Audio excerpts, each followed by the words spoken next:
Former Men's Gold CEO Nana Appiah-Mensah.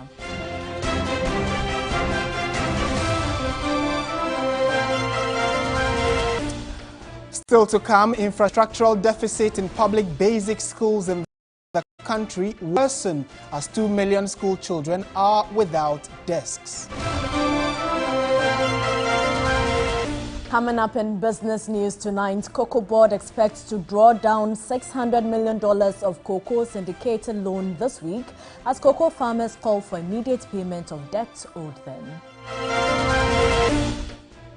And on the international front, Polish state TV channel TVP taking off air after Prime Minister Donald Tusk's new government moved to depoliticize public media.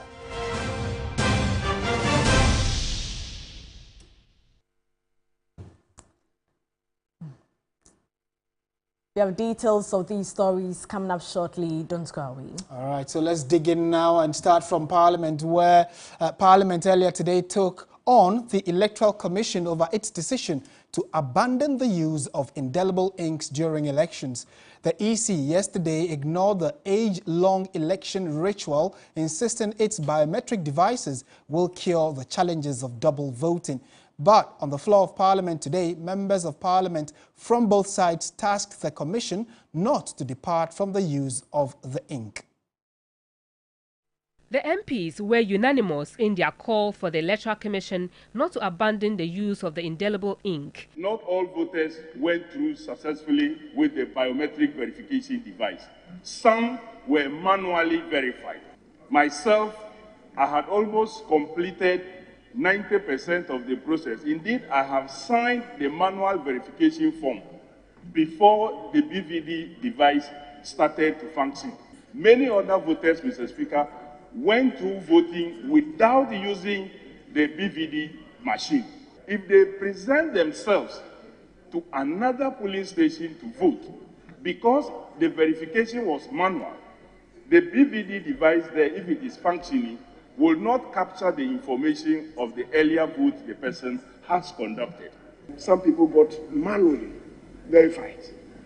And indeed, if we're not too sure of the synchronization of the database nationally, if that is the case, and a person who goes to vote does not submit to the biometric verification and moves to another station where he has to also be verified manually, it may be a recipe for double voting or multiple voting. So it's important that we complement it with the indelible ink. Intermittently, you get the device going off and on. When they even wanted to verify how many people has the machine recorded, so the devices could not do it because it went off. Because of the lack of indelible ink, you have people who had not voted being challenged that, oh, I saw you voted already.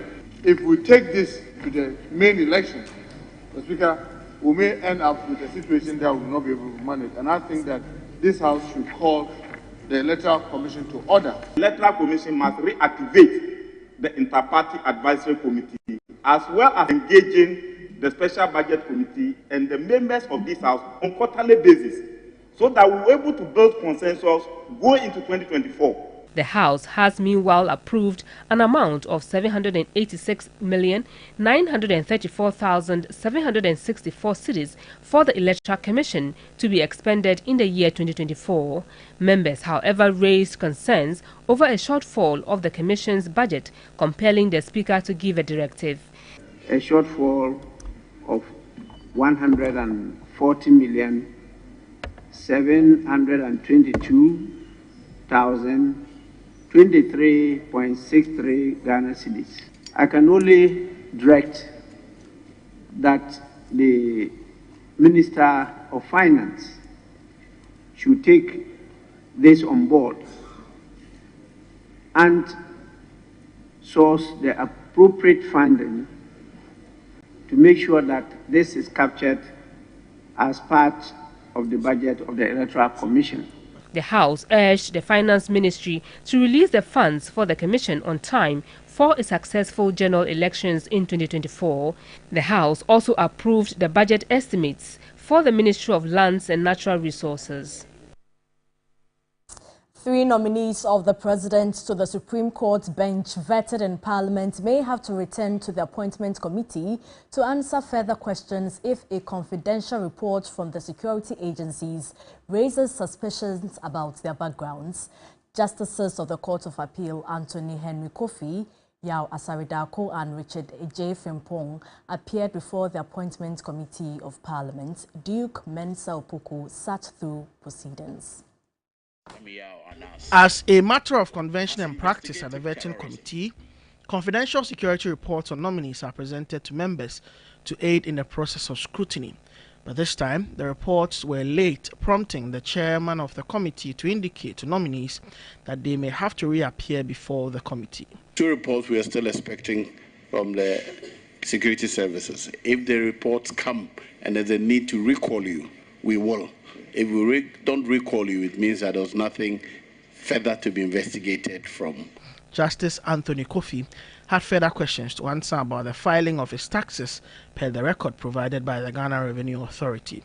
Do you have a copy of your tax clearance before you? I was notified that I needed to produce a tax clearance certificate. So I contacted our division. We have a division, a salary division, and they asked for my salary. I asked them to print the salary that I have for over a 3-year period. And then they took it and submitted it to GRA. They brought this to me. I didn't actually go to GRA myself. They submitted it, and then they brought this. And I saw Amisha Dai and Amwa at the bottom. So I assumed that it was proper document coming from a proper source.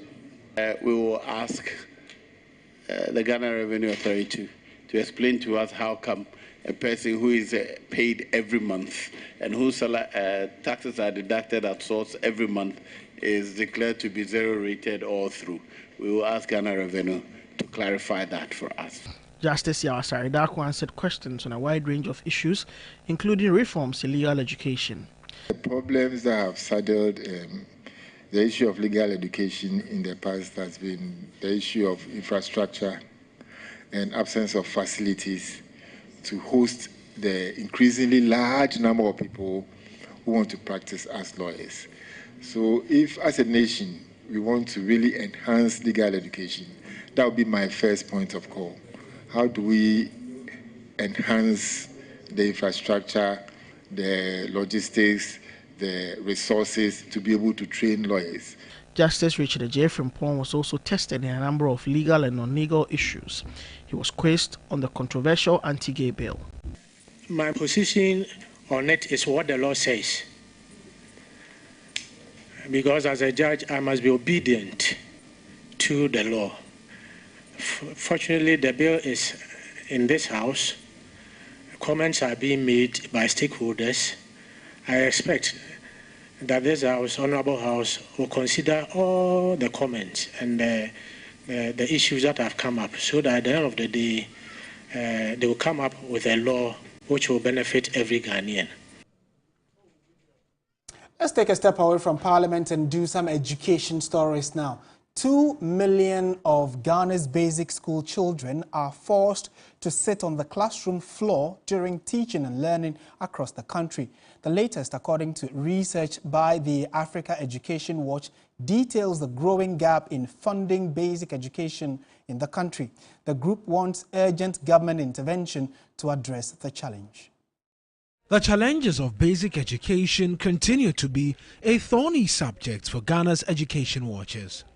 The latest report by Africa Education Watch paints a gloomy picture of what has been repeated calls of a widening gap in quality. According to the survey, which detailed the impact of desk deficit in public basic schools, as many as 2 million children resorted to bare classroom floors or makeshift structures to imbibe knowledge. Per the data source from the Ghana Education Service, 596,949 kindergarten pupils are without desks. That figure gets worse with up to 1.3 million primary school pupils across the country without desks. For JHS pupils, as many as 425,000 are without desks. For EduWatch, the numbers point to a need for at least 70% of the Ghana Education Tertiary Fund GET fund to infrastructure. We'd have to see 70% of the GET fund resources going to infrastructure projects, and then out of that allocation, we should also see that 50% is going to address the infrastructure deficits in our schools at the basic education level specifically. That's where the infrastructure needs are the more. And then out of that, we prioritize desk situations where we can get maybe around 30% out of that 50% allocation to infrastructure needs at the basic education level to address the desk deficit. The Principal Programs Officer of the Ministry of Education, Isaac Ataba, argued that most of the challenges in the education sector, as portrayed by the media, are politically influenced. This year, we'll take data and then we act on it next year. So if today you rely on today's data and then make projections, then of course you may be wrong. Yes, some of the issues exist, and so Ministry of Education is also liaising with other agencies and then assemblies to provide a lot of furniture for schools in Ghana. The Africa Education Watch presented a scope study report on the impact of desk deficits in public schools on girls' participation in basic school in Ghana.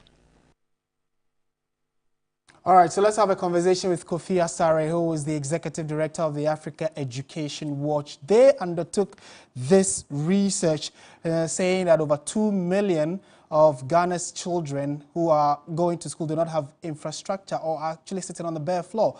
Mr. Asare, good evening. Thank you for your time. How widespread is this infrastructure deficit? Well, good evening to your cherished audience. It's a serious challenge in the basic education sector. Very, very much endemic in the 5 northern regions, and then Utsi, as usual, the most underserved regions when it comes to education. And there are districts where up to 80% of children do not have access to desks, in line with the GNSS recommended people desk ratio of 1 desk for 2 pupils. And whenever I raise the issue of desks, people liken it to 2 million children sitting on the floor, lying on the floor. It's not exactly so. But if you have 4 children sharing a desk meant for 2, bear in mind that 2 of them are deskless, because per the recommended seating ratio in our basic schools, 2 children are supposed to have access to 1 desk and not 4. And so even in urban areas, it has become another big issue because of overcrowding. We all know the issue with overcrowding in our urban schools. We are not expanding our schools. Population is growing much faster in urban Ghana. If you go to schools like OEB Presby, you find 4 children sharing 1 desk. You go to schools like Umaria in Gassaut, you find 4 or 5 children struggling to share 1 desk. When that happens, it affects the way the children write, it affects the way they learn, and especially for girls, they feel comfortable, being crowded in such situations. And that is why we have raised the attention of government that yes, government has been supporting the procurement of desks, but the rate at which we are providing desks to schools is very, very slow. If we continue that pace, it will take a long time for us to solve the deskless children situation. This year, for instance, GET Fund was given about 15 million Ghana cedis to procure desks. As we are ending the year, the desks haven't hit the schools yet. And so we are all worried about how funds, when allocated for desks, are actually released by the Ministry of Finance and all that. Right, and Kofi, here at TV3, we have covered similar stories over the last decade, and comparing your data to probably what we've been doing in the last few years, would you say we have made marginal gains in the right direction, or we actually have retrogressed? I haven't seen the 2022 data yet. The most recent data is 2022. We published this report before the 2022 data was released. But with respect to the 2021 data, at the end of the medium term 2018 to 2021, we had retrogressed. The percentage of children without desks before the 2018-2021 medium term plan was ushered in was 30% by 2017.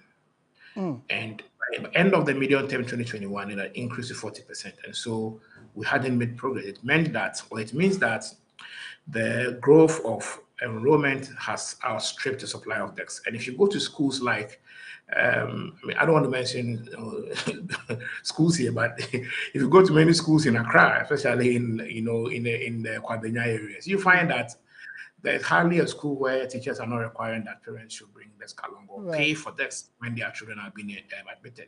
When we don't solve these problems, it enables or it creates the way for certain fees to creep into our basic education system, even though it's supposed to be free.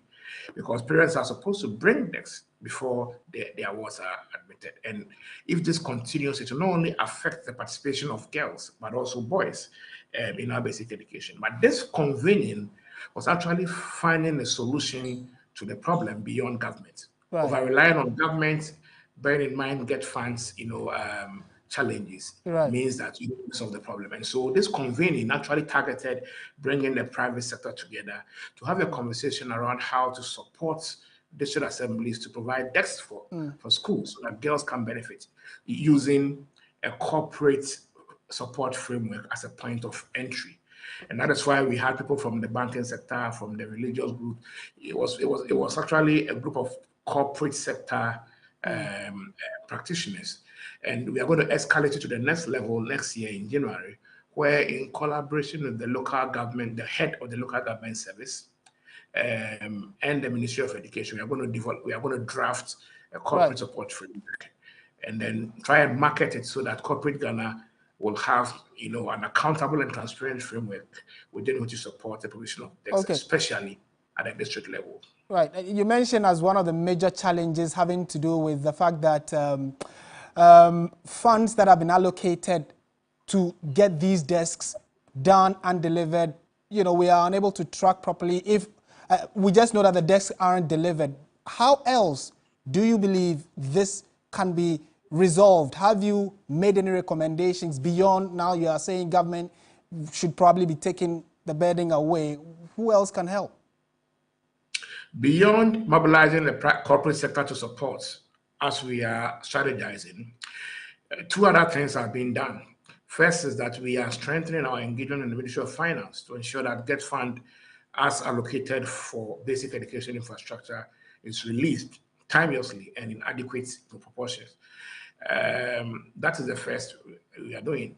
We've called on Parliament to exact its accountability oversight on the Ministry of Finance and compel the ministry to release the GET fund allocation, for basic education infrastructure. In the past 5, 6, 7 years, GET fund has hardly allocated or has hardly disbursed more than 50% of allocated funds end of year. And it appears we are going for a similar situation this year. It is not the best, and so we want to see much more parliamentary oversight brought to bear on the Ministry of Finance to release allocated funds. In addition to that, early next year, we are going to undertake a field monitoring of desks procured with funds from GET fund. This year, out of the 15 or so million that was allocated for desks, 6 million has been released. And we are working with the FPM, the Funds Procurement and Management Unit of the Ministry of Education and GET fund to ensure that the procurement of desks, is expedited. And then get to the schools as early as January. So we are going to be doing a participatory monitoring with these two agencies and the media in January to ensure that the 6 million that has been released,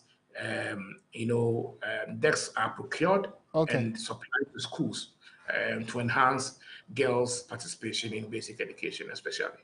We are grateful for your time, certainly, on this subject. Kofi Asare is the Executive Director, Africa Education Watch, on that subject.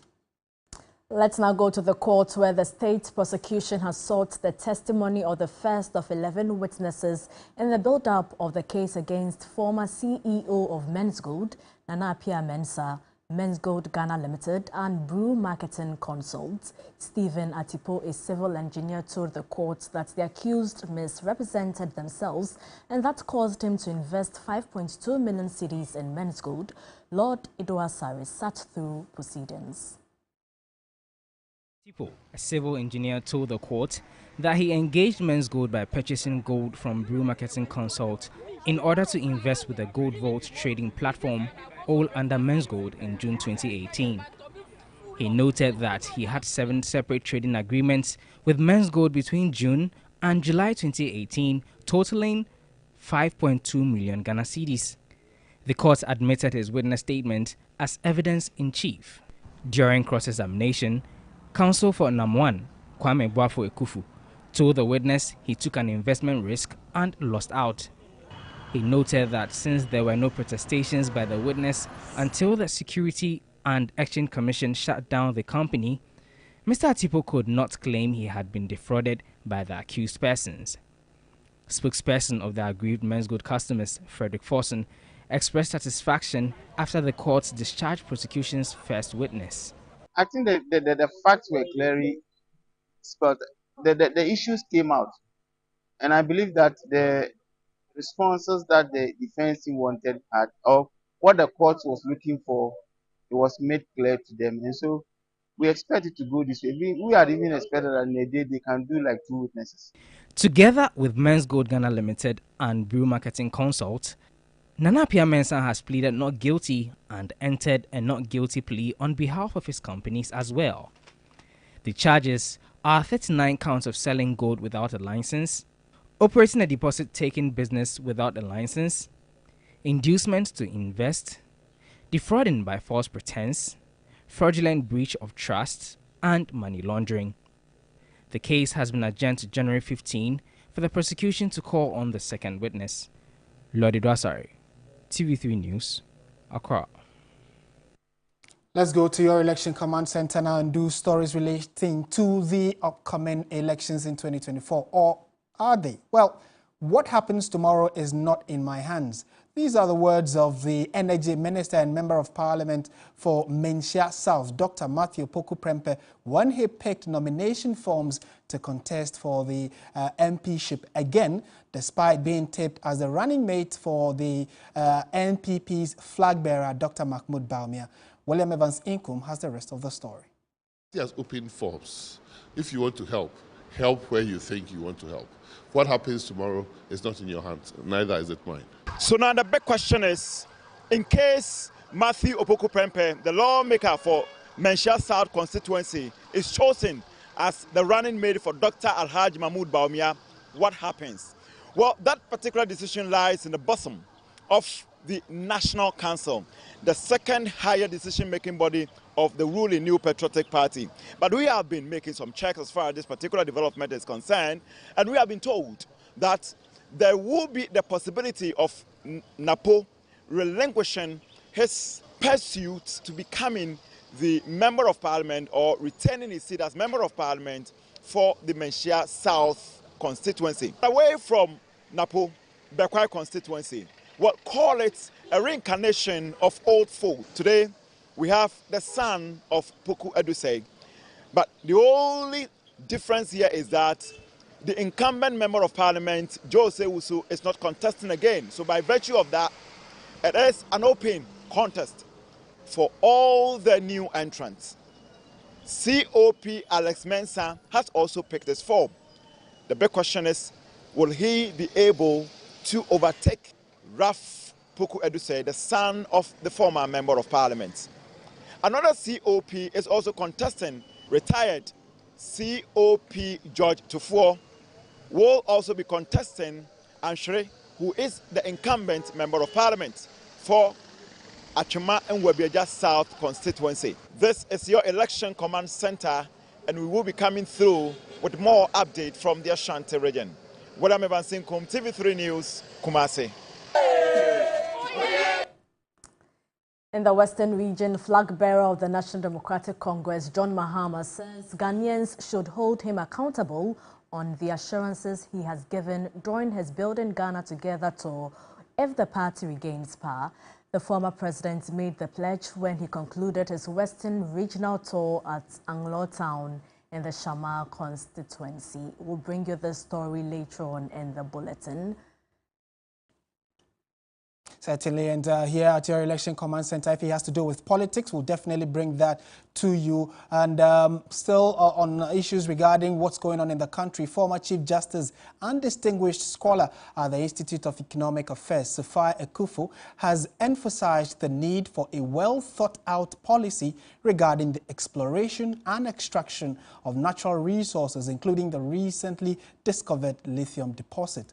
At a meeting of civil society organizations, Justice Sophia Ekufu urged parliamentarians to consult with their constituents during recess before deciding on the ratification of the lithium deal.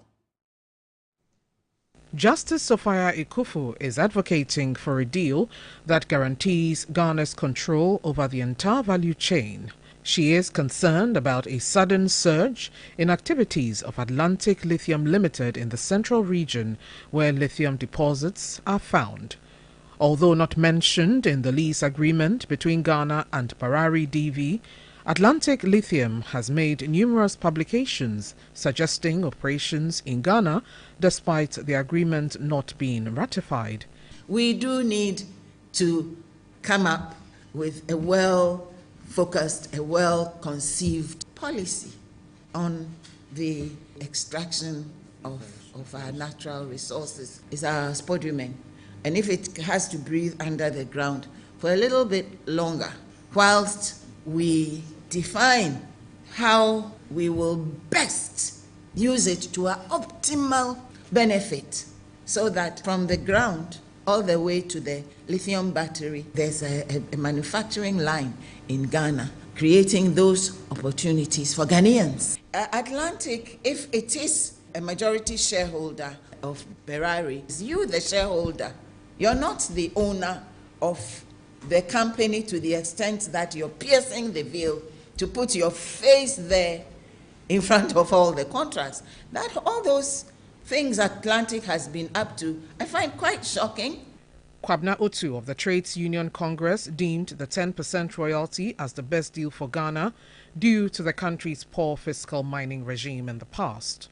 It might seem people are deliberately attacking this one, but actually the attack should be on the entire fiscal regime we have operated.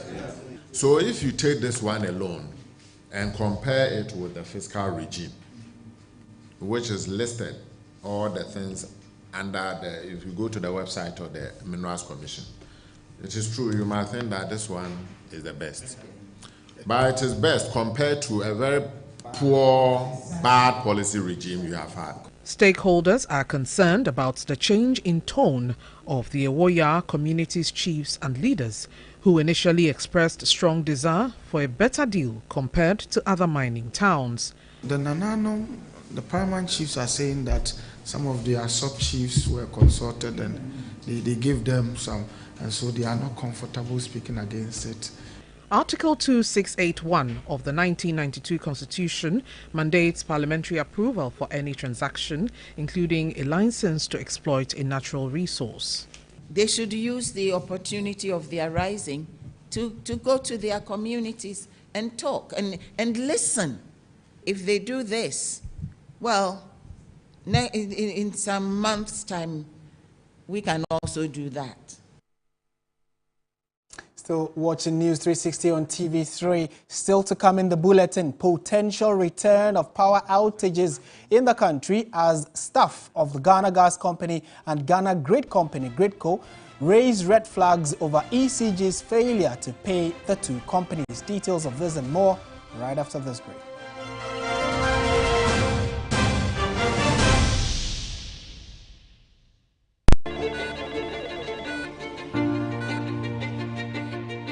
There is something that drives you. The very thought of it fuels you. And even when the road gets rocky, you keep going. Just to get the results that matter. It could be about you. It could be the lives you touch. It could be about something dear to your heart. Such results leave a sweet lingering smile, a sense of fulfillment. That's why you work till late, yet rise with the sun. Yes, your drive knows no limit. Do it with Stanbic Bank, where we spur you on to get the results that matter. Kofi, catch up to the zip in one way. Kofi, where's on to me? Kofi!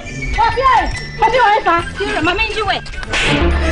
Come on, yeah, me dinner. There's plenty more. Only a damn more. You can find out you might be too sear off here. Jama school fees. Kofi, and Colani chop money.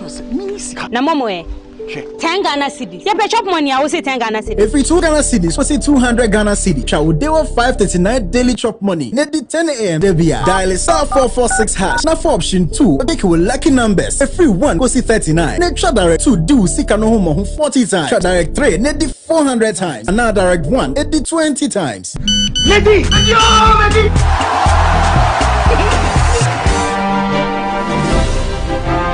Efira, Joalette. Masa, number mami. Masa, sika MP de do. Ano pay ya na mi try day 539 chop money. Nadi day 539 chop money. Ucha ubedi.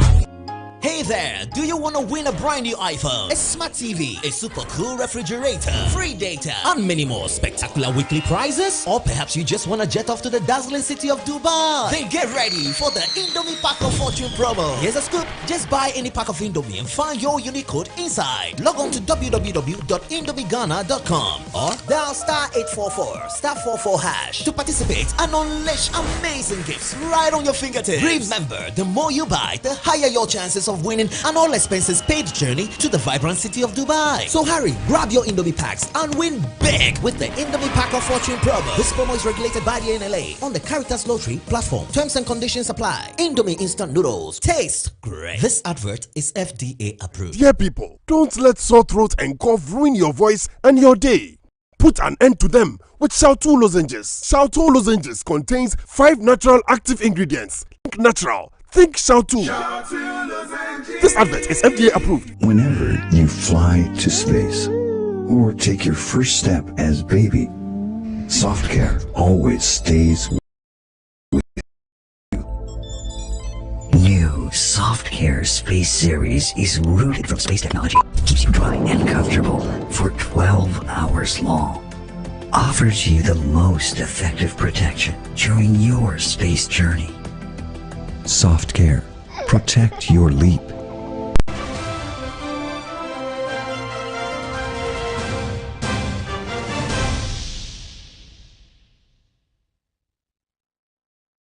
All right, so let's go to our big story that we headlined for you again. Now, just when many thought debt concerns on Ghana's energy front were behind us after the tango between ECG and Sunon Asogli, a new challenge is on the horizon. There is the potential return of widespread power outage, popularly known as Dumso, as staff of the Ghana Gas Company Limited and the Ghana Grid Company, Gridco, are raising red flags over ECG's failure to pay the two companies. They are warning of a possible return to the dark days of Dumso. Both companies are demanding the Electricity Company of Ghana honors its debt obligation to them to safeguard Ghana's energy sector. According to the staff of the Ghana Grid Company, ECG's debt ranges in hundreds of millions in cedis, with ECG paying about 18 to 25% erratically, with debt sitting on their books. This has resulted in challenges in paying suppliers, procure tools, materials and spares, and as a result are demanding cash waterfall mechanism restored or other financial support provided to avert Dumso during Christmas. According to the senior staff of the Ghana Gas, ECG has departed from the IMF conditionality of paying players in the energy sector, jeopardizing Ghana's economic credibility and stability. Again, the group says the financial strain on Ghana Gas does not only affect its day-to-day operations but also jeopardizes its ability to meet critical financial commitments, and they are therefore calling on government and relevant authorities to address this issue promptly to mitigate the potential economic fallout. They are also calling for prudent actions to reinstate the cash waterfall mechanism and payment of all outstanding invoices due Ghana Gas to prevent power outages, particularly during the Christmas festivities. Let's return to our earlier story in the Western region where flag bearer of the National Democratic Congress, John Mahama, says Ghanaians should hold him accountable on the assurances he's given during his Building Ghana Together tour when the party regains power. The former president made this pledge when he concluded his Western regional tour at Anglo Town in the Shamal constituency. For weeks, the NDC flag bearer has been on the road seeking opinions and views on how best he could serve the people, with them firmly at the point of decision-making. The complaints, mostly in the regions from the traditional authorities, was that of neglect despite the resources found in the Western region, teachers asking for improved conditions of service, abolishing licensure exams at the teacher training and nursing colleges, bad roads and jobs creation. At the Anglo Beach of the Shamal constituency, John Mahama was confronted with this brownish water the people have been drinking. Galamsey on the Pra River has affected most communities that depend on it as a source of drinking water. Recent tidal waves affected the community, forcing the chiefs to relocate to a nearby village away from his home. A pained chief says it is only John Mahama that can solve the woes of the country.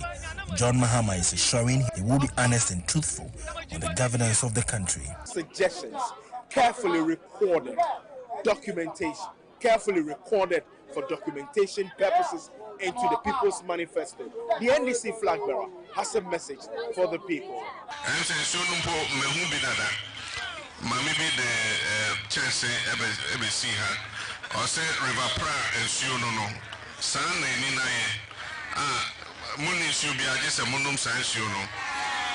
I am told that this is the water you drink here. That is water from the River Pra. But unfortunately, it is polluted.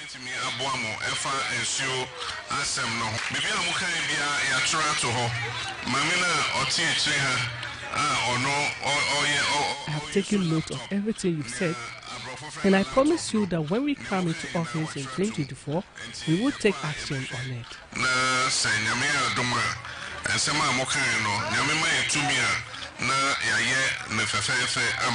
John Mahama, after concluding the Western Regional Tour, will commence effectively Central Regional engagement to solicit for views. The business segment is brought to you by MTN, Pepsodent Charcoal and Pepsodent Herbal.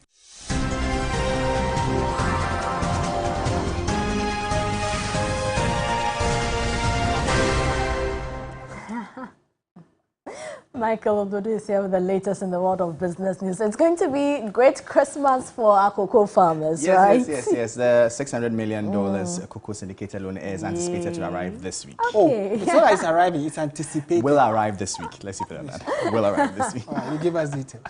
Hello there, good evening. Welcome to the business segment here on News 360. I am Michael Obodo, and straight into our top story as Cocoa Board is poised to receive the initial $600 million tranche from an $800 million syndicated loan from banks later this week. However, while welcoming the news, the Ghana National Cocoa Farmers Association has stated that it expects Cocoa Board to begin immediate payment of its members upon receipt of the funds. The revelation on the expected release of the $600 million was made by the Deputy Chief Executive Officer of Cocoa Board, Ray Ankra, in an interview with international news agency Reuters. Ghana annually secures a syndicated loan to fund cocoa beans purchase from farmers, but this year's disbursement faced delays due to the country's ongoing economic challenges and efforts towards debt restructuring. The anticipated fund is expected to bolster Ghana's reserves while stabilizing the economy and the local currency. This $800 million marks a decade low. However, Cocoa Board intends to capitalize on high cocoa prices by selling a portion of the crop on the spot market. In response to news of the impending fund release, the president of the Ghana National Cocoa Farmers Association, Anani Boateng, welcomed the development while urging Cocoa Board to promptly settle outstanding payments owed to farmers for their cocoa beans.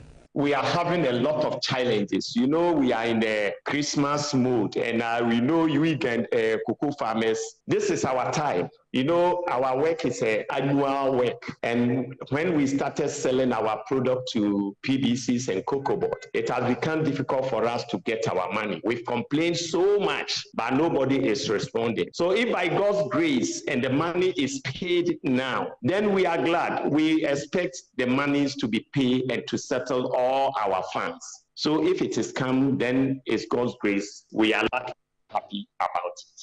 Michael Obodu, 3 Business, Accra. Now, Ghana's economy grew at the slowest pace in almost 2 years in the third quarter of 2023, weighted down by a 4.3% contraction in the industrial sector. The economy expanded by a 2% in the third quarter compared to 2.7% same period last year. Government statistician Professor Samuel Komnainim noted that the growth was driven by agriculture growing by 5.9% and services by 5.5%.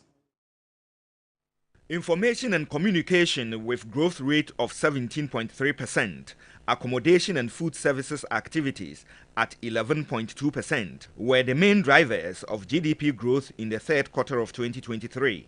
This 2.0% signifies a 0.7 percentage point drop compared to the figure that was recorded in the third quarter of 2022. The services sector continues to be the dominant sector of the economy. We identified the industry sector continued to contract, and it contracted by 4.3% for the third quarter of 2023. In contrast, we saw the agricultural sector and services sector expanding respectively by 5.9% and 5.5% respectively. Director of Business Operations at Daylex Finance is of the view the growth rate in the agriculture sector could help continue the downward trend of general price levels in the country. The real sector is still declining. And when you think about it, construction is declining, mining is declining, manufacturing is declining, and the rates of decline start from as high as 11% decline right down. That's terrible. The economy is still about the services sector. That's what is dragging us up. The good news, though, is that Agric is doing well, that there's hope that this threat of food insecurity is receding. And if there's some favorable news about the weather, then maybe next year will be good. And that'll be all for the business segment here on News 360. I am Michael Obodu. Up next is sports.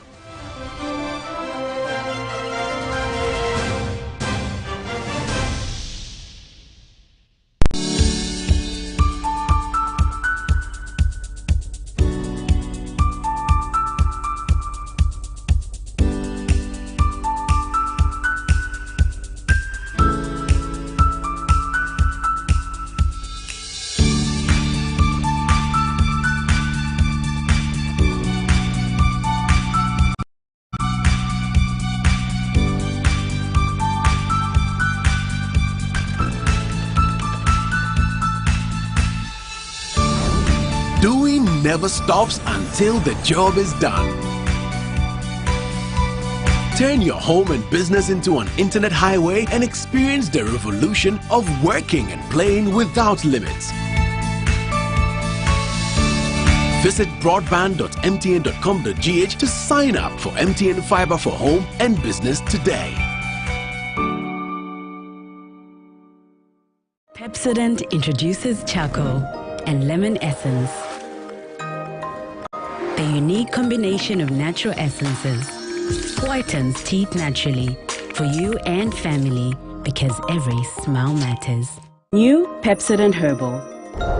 Introducing a unique combination of herbal extracts in an antibacterial toothpaste for strong teeth and healthy gums that protects your family and you. Every smile matters. Luckiest, luckiest, luckiest. Luck is everywhere. For everyone, yeah. Luckiest. Star 712 #. How to play and win mobile interface. Step 1.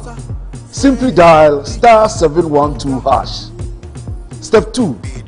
Select 1 to buy the ticket for self, or select 2 to buy the ticket for others. Step 3, buy a random ticket or a preferred ticket. Let's go. Step 4, enter purchase amount and confirm. Step 5, authorize payment and approve transaction. Step 6, congratulations. You receive a text confirmation of your payment. I am Mr. Good Luck, and I'm on a mission to spread luck all around. Doctor, nurse, papa, driver, bouncer, friends, teacher, banker. Star 712 hash. You could be the luckiest. We watch the Premier League on Super Sport like we are in a stadium.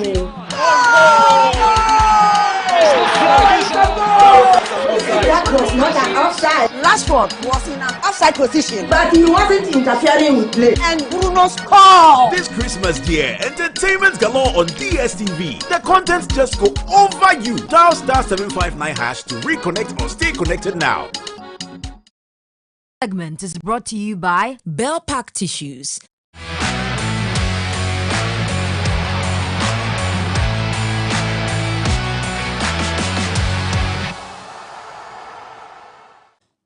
Welcome back to News 360 on TV3, and Yao Ofosu Labi is with us. So, AFCON is sticking closer. Yep. Ghana has a full squad. 55-man 55 shortlist was released earlier today, and quite some interesting names in there. I mean, yeah. But 11 local players in there as well. A lot of them from Mediama, Dreams, 1 player from Asiedu-Dartey, 2 from Great Olympics, and no Hearts of Oak player. No Hearts of Oak player. No Hearts of Oak player. So that should tell you where Hearts of Oak are at the moment. But let's get into the sports news this evening here on News 360. And earlier today, Chris Hutton named a 55-man provisional squad for the 2023 Africa Cup of Nations. My colleague Ore Kwampofo analyzes the selections. In Chris Hutton's 55-man provisional squad for the 2023 Africa Cup of Nations, pretty much everyone you could think about is in the squad. With regards to the notable absentees, top of the list is Daniel Kofi-Tre, who picked up an anterior cruciate ligament injury earlier this year in February, and he continues with his rehabilitation process and would most likely not kick a football for the rest of 2023. Another player is Patrick Pfeiffer, who has mysteriously been missing from the Black Star squad after the Ghana Football Association announced that he has been made available over a year ago. What we are hearing now is that there were some issues with his naturalization process, and so that's why he's not been called to the national team. Back to the list, one of the new faces in the squad is Brandon Thomas Asante, who was born in England. His naturalization process has been smooth, and he has been included in the squad for the very first time. He plays his club football for West Brom, 24 years, has 7 goals and 2 assists this season. He plays as a striker, but could also deputize as a winger. Thomas Partey also finds himself in the squad despite being injured. He has already posted videos of himself training and is likely that he would be fit by the time the Africa Cup of Nations comes around. Interestingly, out of the 55 players, we do have 11 of them plying their trade in the Ghana Premier League. Mediama lead the list with 4 players.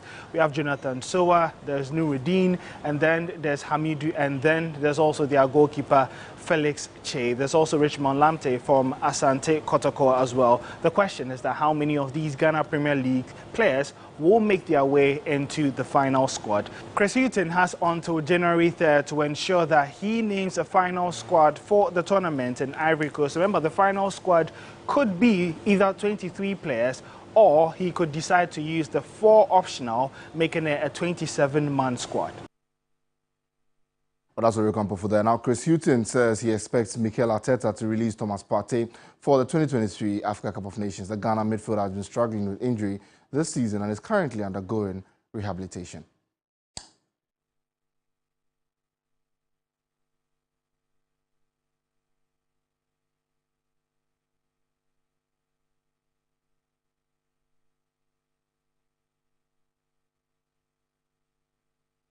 The reality is, it's a choice, yes. Yeah. We have an African Cup of Nations in the month of January.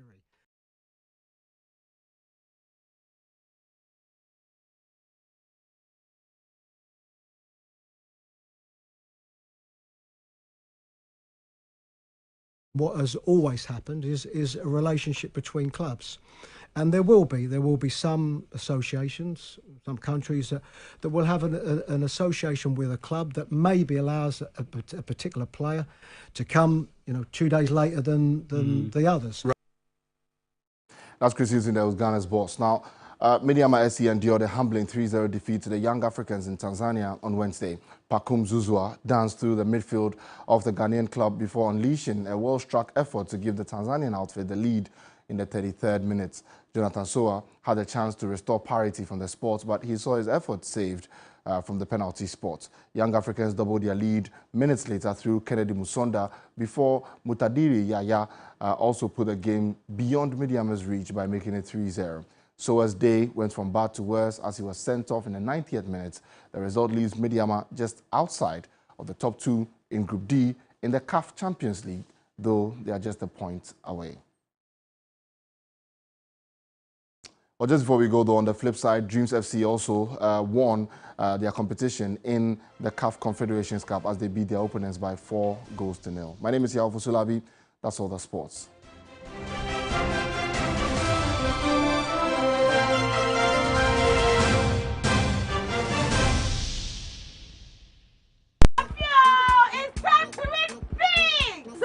From now to the end of December, win instant prizes whenever you buy 30 Ghana cedis or more of Gino or Promo Tomato Mix, Gino Curry and Gino Max. Simply dial *844*99#. The code from your coupon, followed by the hash key, and follow the instructions to redeem your prizes like TVs, phones, blenders, cloth, airtime, and an opportunity to win our grand prize of a whole kitchen makeover. A whole kitchen makeover. Yes, and keep buying for a surprise visit from us. No, Kululu. Just buy, scratch, and win. And it's simple. This advert is FDA approved. Dear people, don't let sore throat and cough ruin your voice and your day. Put an end to them with Shautu lozenges. Shautu lozenges contains 5 natural active ingredients. Think natural. Think Shautu. This advert is FDA approved. Are you tired of struggling with bad financial situations? At Quick Credit, we understand the difficulties that come with transitioning to a better one. That's why we're here to simplify the process for you. With loan facilities of 1,000 cedis and upwards, all you have to do is call and we will take care of the rest.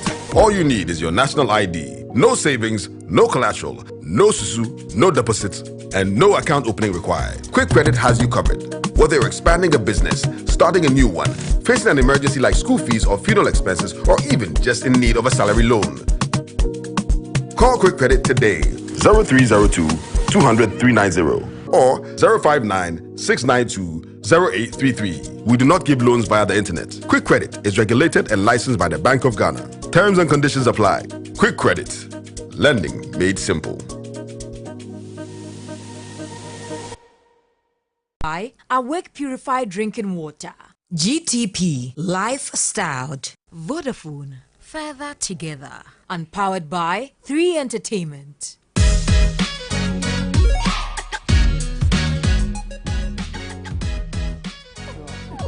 All right.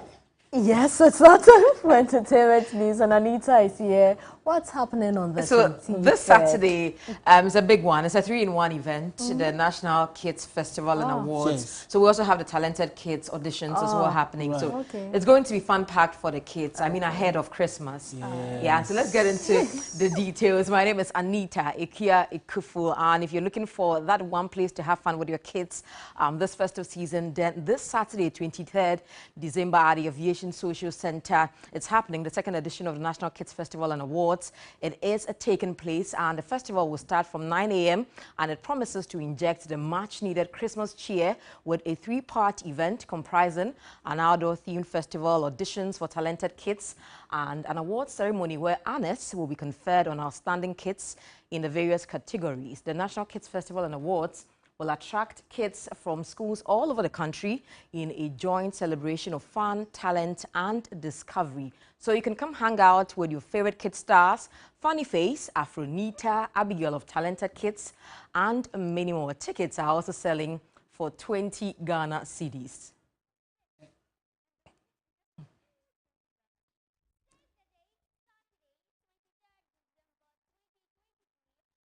And away from that, the countdown is on to the highly anticipated 3FM all-white party and the spectacular party event powered by your urban lifestyle radio.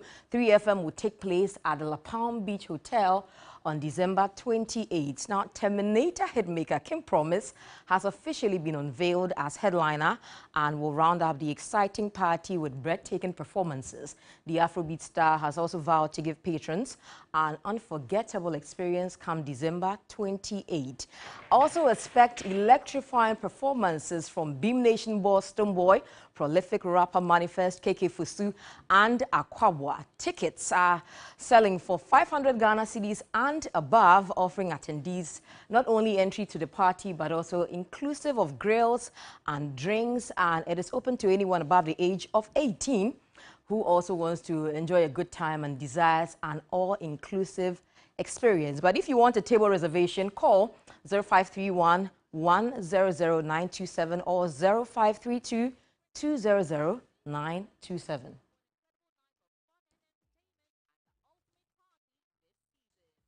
And away from that, Cowbell has held a family fair to mark the end of another season with its cherished customers.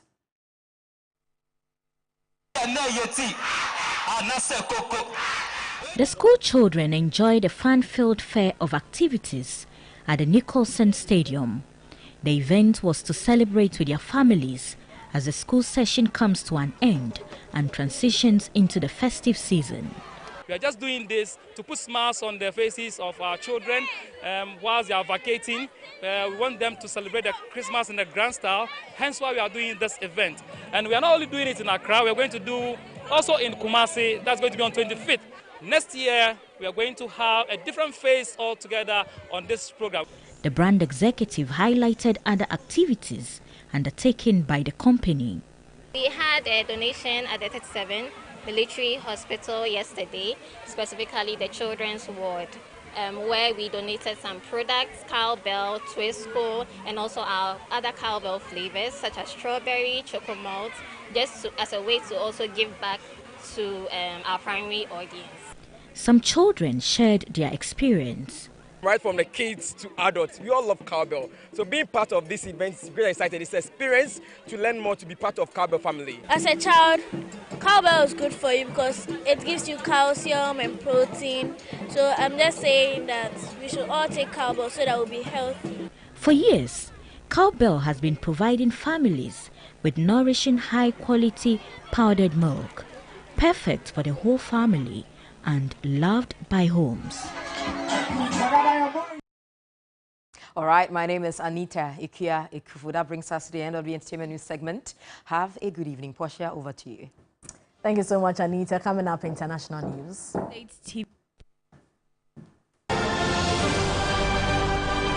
Polish state TV channel TVP Info has been taken off air after Prime Minister Donald Tusk's new government moved to the politicized public media. Parliament in Warsaw backed a resolution on Tuesday night calling for the independence, objectivity and pluralism in public TV and radio. The new culture minister has dismissed the heads of TVP and Polish radio. MPs from the Law and Justice Party, who lost power in October, reacted by staging a sit-in at state TV headquarters. The ex-prime minister condemned the Tusk government's illegal actions. The Hamas-run Gaza government says 20,000 people have been killed there since Israel launched its military campaign against the militants. Israel took action after the Hamas broke through the heavily guarded Gaza perimeter on October 7, killing 1,200 people and taking 240 hostages, some of who were released during a brief truce. The United Nations Security Council is due to meet on Wednesday to discuss calls for urgent humanitarian pauses in Gaza. Colorado Supreme Court has ruled that Donald Trump cannot run for president next year in the state, citing a constitutional insurrection clause. The court ruled 4-3 that Mr. Trump was not an eligible candidate because he had engaged in an insurrection over the United States Capitol riot nearly 3 years ago. It does not stop Mr. Trump running in other states, and his campaign says it will appeal to the U.S. states. It does not stop Mr. Trump running in the other states, and his campaign says it will appeal to the U.S. Supreme Court. And that's how we bring the bulletin to an end. Thank you very much for watching. I am Martin Asiedu-Dartey. I am Portia Gabor. Good evening.